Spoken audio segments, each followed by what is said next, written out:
Kepikiran nggak, kok bisa ya sekecil itu punya kekuatan yang besar? Jawabannya adalah microchip. Kotak-kotak kecil ini adalah otak di balik hampir semua perangkat elektronik yang kita pakai, mulai dari komputer, mobil, sampai kulkas. Microchip ada di mana-mana. Microchip terbuat dari silikon, bahan yang bisa ditemukan di pasir. Tapi jangan salah, meskipun dari pasir, bikin microchip itu seperti membangun kota mini lapis demi lapis, dan harus super teliti. Semuanya dimulai dari ide.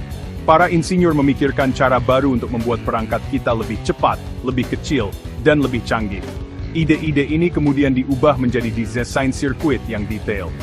Bayangkan menggambar peta kota, tapi alih-alih jalan dan bangunan, yang digambar adalah transistor, resistor, dan kapasitor. Ini adalah bahan dasar dari microchip.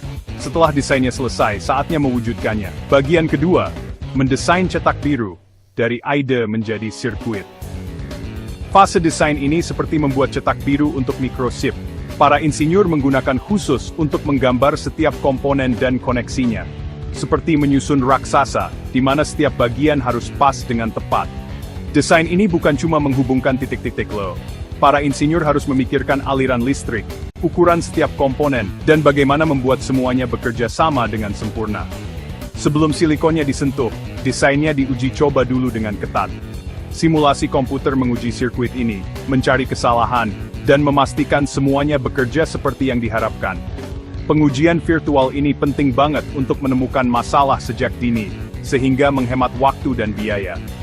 Ibaratnya seperti menguji desain mobil di terowongan angin virtual sebelum mobil aslinya dibuat.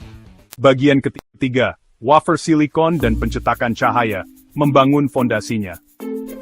Setelah desainnya final, saatnya beralih dari dunia digital ke dunia nyata. Disinilah wafer silikon berperan. Cakram tipis dan bundar ini adalah fondasi tempat microchip dibangun. Wafer ini sangat murni dan halus, sehingga menjadi kanvas yang sempurna untuk membuat sirkuit yang rumit. Bayangkan kertas super bersih yang siap untuk digambari dengan detail yang luar biasa. Untuk memindahkan desain sirkuit ke wafer, para insinyur menggunakan proses yang disebut fotolitografi. Prosesnya seperti menggunakan stensil dan cahaya untuk membuat pola. Wafer dilapisi dengan bahan pekat cahaya, lalu disinari dengan sinar ultraviolet melalui masker yang berisi pola sirkuit.